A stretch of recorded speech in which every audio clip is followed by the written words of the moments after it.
Chinese mythology is one of the oldest recorded in history, dating back to around the 18th or 16th century BCE, with the Shang dynasty being the oldest recorded era. It is the era that established early Chinese civilization when bronze working became popular and was used anywhere between the cups that they drank out of and the weapons that they fought wars with. In addition to the bronze working, an ancient system of writing was found where objects called oracle bones. There are photos of ancient tortoise shells with writings on them, and it is said that ancient Chinese priests would use them and cattle bones to answer questions about the future. Fast forwarding about 2,000 years, we land in the Northern and Southern Dynasty era, which took place between 420 AD and 589 AD. This was a time of civil war and political chaos, but it was also a flourishing time for culture, technology, and the spread of Buddhism. This period also saw a huge-scale migration of Han Chinese people to the South Islands of Yangtze, which is the largest river in China, and has played a major role in the history, culture, and economy of China. This era saw near constant warfare that is characterized by intense political fragmentation, civil wars, and brutal conflicts between rival states, eventually ending in the Sui dynasty reunified China, and a lot of prominent warriors rose to legendary status in this era. One in particular I want to focus on today is a legendary warrior who took her aged father's place as a soldier and disguised her gender to stay as a soldier and earn the respect of the emperor and everyone around her. She also went on to achieve multiple military accolades, but ultimately turned them all down to return home and retire to her hometown with her family. And that soldier I'm talking about is Hau Mulan. The first recorded evidence of Hau Mulan is the Ballad of Mulan, that was said to be created during the Northern Wei regime, about 386 to 535 AD, but there was later adaptation said to take place during the Tang dynasty, which was 620 AD, 1379 years before 9/11. Mulan sighs at her loom. The king is mobilizing the military, and her father is named in each of the notices from the emperor. As the eldest child, she decides to take her father's place. She bids farewell to her parents in the morning and leaves for the Black Mountain, encamped by the Yellow River in the evening, where she cannot hear the calls of her parents due to the rushing waters.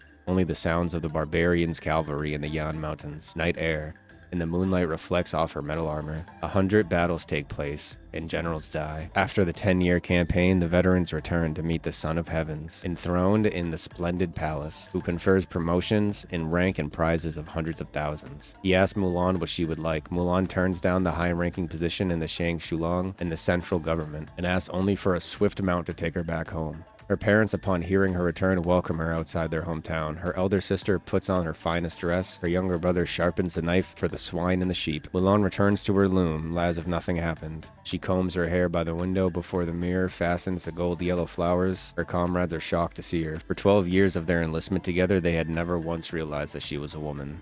Mulan responds with, "The male hare has heavy front paws. The female hare tends to squint. But when the two hares run side by side, how can you tell the female from the male?" This is the Ballad of Mulan. In the Smite comics Dark Horse, Mulan plays a key role in aiding Guan Yu to fight back against the civil war uprising in the Chinese pantheon because of the Jade Emperor Yu Huang, which corrupted the Jade Forest and also caused an army of Jade soldiers to start terrorizing human villages. Mulan, who was born a human, defended her people against these forces with the help of Guan Yu, causing her to be worshipped as a hero in her homeland, and the amount of worshippers ascended her to the status of godhood. After achieving this, Mulan, Guan Yu, and eventually Persephone, who I hope I get to talk about soon, start to go further towards the roots of the corrupted jade tree to try to discover what is causing all this mutation. Their journey starts with finding the Slavic witch Baba Yaga, believing she has the answers to what is happening. After traveling with her, they find out Persephone was the one that poisoned the Tree of Life in the first place, but Mulan is not rageful and gets to discover more about Persephone and tries to help her. But she insists that she must return to Hades since he is sealing up the underworld before Cthulhu attacks, which is a story for another time. This causes Mulan to be sad, hoping to have Persephone have helped them heal the Tree of Life, but alas was unsuccessful. As they travel on, Guan Yu notices that the dive gates are breaking, which are holding back the powerful being Cthulhu, leading to Mulan and Guan Yu to join forces with the other remaining gods and fight back this evil. This fight goes on for a while, showing off all of the gods struggling, with even Zeus not even being able to do anything with his lightning bolts, until Tiamat arrives and is able to reseal Cthulhu beneath the churning ocean.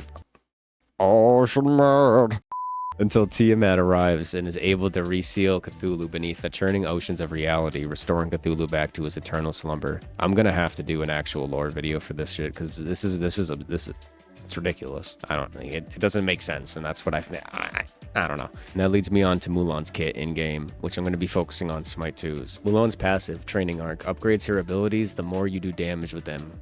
honing her skills on the battlefield, letting you do more damage and extra hits with your 3 main abilities. Her one ability, Cross Strike, swings her sword in a cone shape in front of her, giving her an attack speed buff after the first upgrade, and then giving you a third strike on the second upgrade. In the third upgrade, Mulan gets a permanent 10% attack speed buff for the rest of the game. Her 2 ability, Spear Thrust, thrusting her spear forward, hurting anyone in front of her. With the first upgrade, lets Mulan heal off the first 3 enemies hit. The second upgrade giving her a second thrust reaching farther. In the third one, permanently giving Mulan 5% extra strength. Her 3 ability, Grapple, lets her shoot an arrow from her bow with a rope tied to the end of it, letting her pull herself to the enemy or surface that she hits with it. With the first upgrade being a protection buff after hitting a god, the second letting her dash to walls, which I mentioned before, and the final one grants Mulan a permanent 5% movement speed and protections. Kinda crazy if you think about it in total. Finally, her ultimate ability, Divine Mastery, displays her mastery of all 3 of the weapons, letting her dash forward, swinging her blade and rooting any enemy hit by it, leading to her to use Divine Energy in her spear to knock up any god in front of her, and finishing it with a large arrow imbued with Divine Energy again, and she's very divine apparently, damaging anyone hit by it. In conclusion, Mulan is my favorite warrior to play in game, even if some people think she's overtuned or just a troll pick. I've heard both views. I think she is a perfect ability-based warrior for a solo pick. Although when it comes to the real-life mythology of Mulan, I think she is one of the greatest stories of a woman fighting for her people, rising to military power when almost all the men around her could not keep up, and was and still is revered as a goddess. And I feel like it's a tale anyone who is interested in mythology should know, since it's been adapted countless times. Titan Forge did a pretty good job at adapting Mulan into Smite, and what she does in the lore is pretty accurate to her actions in real life, at least from what I can see. Dark Horse Comics doesn't sell them anymore, and I have only found the first arc online, so